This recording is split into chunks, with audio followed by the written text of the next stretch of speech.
Jaylen Brown is still living under the crosshairs of the NBA's rumor mill, and the flames refuse to die down, even after the 2025 NBA draft has come and gone.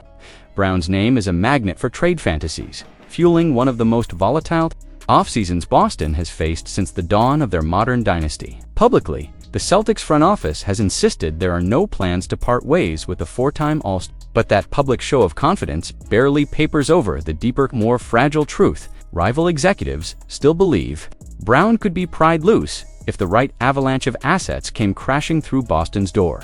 On a recent episode of the Zach Lowe Show, respected insider Zach Lowe left a sliver of the door open, acknowledging that while Brown is likely to stay in green, he would not dismiss the possibility of a truly reckless franchise, say the Kings dropping an offer so overwhelming it forces Boston to blink. Lowe described real smoke swirling around Brown's name earlier this summer, hinting that even if the fires have cooled, no one should rule out a shocking twist. The Kings, for example, have a war chest of up to 6 future first-round picks, plus 3 pick swaps to weaponize, not to mention a roster of mid-tier stars who might sweeten the pot. But what does everything really mean? In theory, Sacramento could pitch a package featuring Domantas Sabonis, a walking double-double machine with top 10 MVP finishes in consecutive years, and still dangle more picks than Boston might ever hope to stockpile on its own. It's a formula designed to break even the hardest-hearted negotiator. But here's the catch. Sacramento's dream is to pair Brown with Sabonis, not swap them. That instantly muddies the waters with more awkward possibilities. The Kings would have to wedge players like Zach LaVine or DeMar DeRozan into the conversation to meet salary requirements. Yet neither feels like a true franchise cornerstone. LaVine is a prolific scorer whose highlight reels mask the hard truth. He's a career underachiever with a bloated $215 million deal that saps flexibility. DeRozan, aging gracefully but still aging, brings some relief to a salary sheet but cannot offer Boston anything resembling Brown's two-way dominance or postseason pedigree.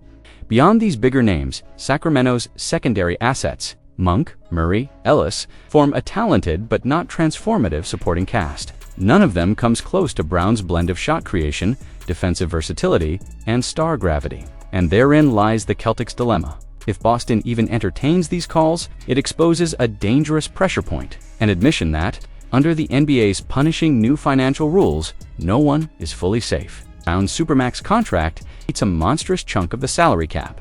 And if the Celtics ever start to falter, the Boston Celtics have just detonated one of the most polarizing moves of the offseason, acquiring Anfernee Simons as part of the Jrue Holiday deal, a trade that feels less like a strategic pivot and more like a live grenade tossed into the heart of their roster. Simons, a 26-year-old scoring machine with a contract expiring in a year, offers Boston a younger, cheaper backcourt option for now, but insiders say he could be flipped before even suiting up in green, as Boston continues to scramble for salary cap relief by offloading Holiday's bloated multi-year deal for the short-term flexibility of Simons. The Celtics have essentially bought themselves a window, a dangerous, volatile window to reset their financial future without completely torching their shot at contention.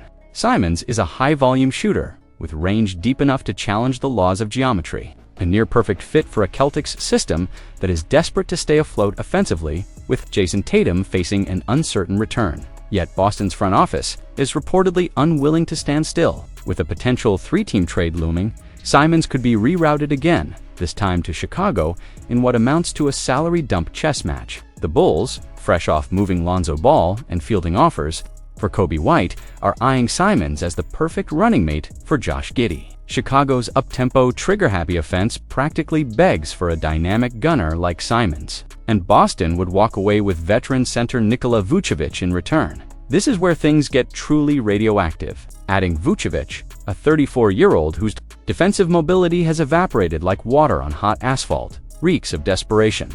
But Boston's center depth has been left in tatters.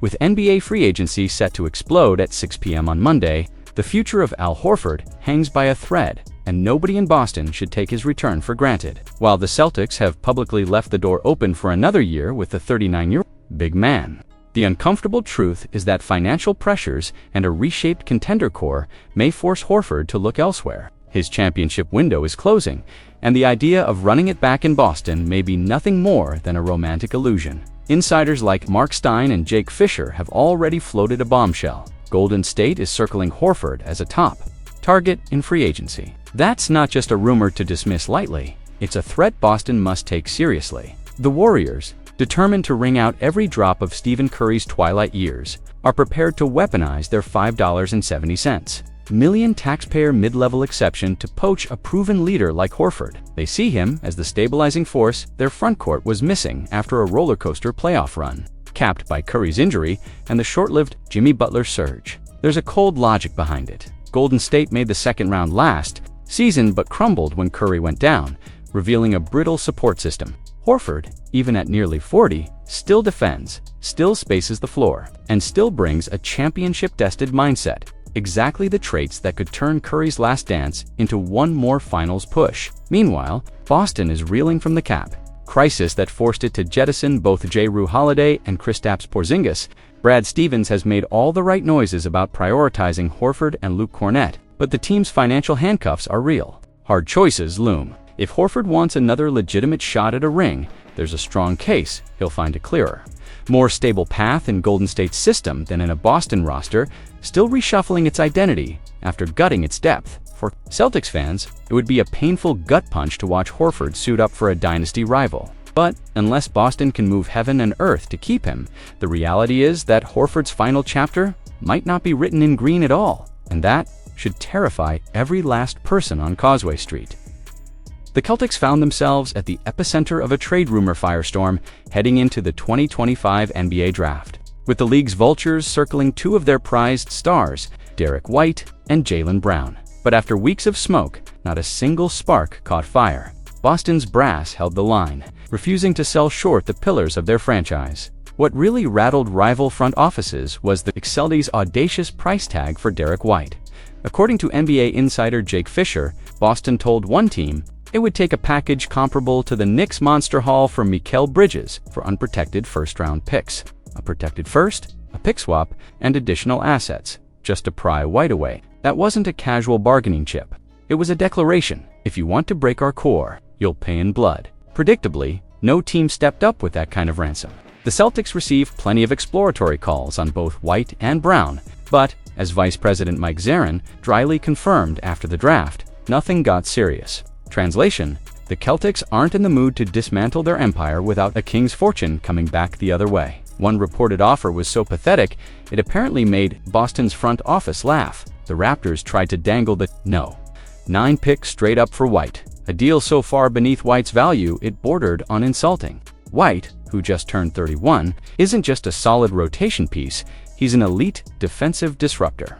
A two-time all-defensive selection, and he now holds the Celtics franchise record for most three-pointers made in a single season. That combination of lethal shooting and smothering defense is vanishingly rare in the modern NBA. On top of that, White is on a 4-year, $118 million deal signed just last summer, a figure many around the league see as a bargain considering his championship-level pedigree and consistency. Boston knows exactly what it has and isn't about to be fleeced. All of this is unfolding as the Celtics continue a high-wire act with their roster. They already moved on from Kristaps, Porzingis, and Jrue Holiday in a series of cap-shaving deals, but the front office is far from done. With free agency opening at 6 p.m. Monday, Boston is still hunting for ways to trim salary while somehow keeping their title window wide open.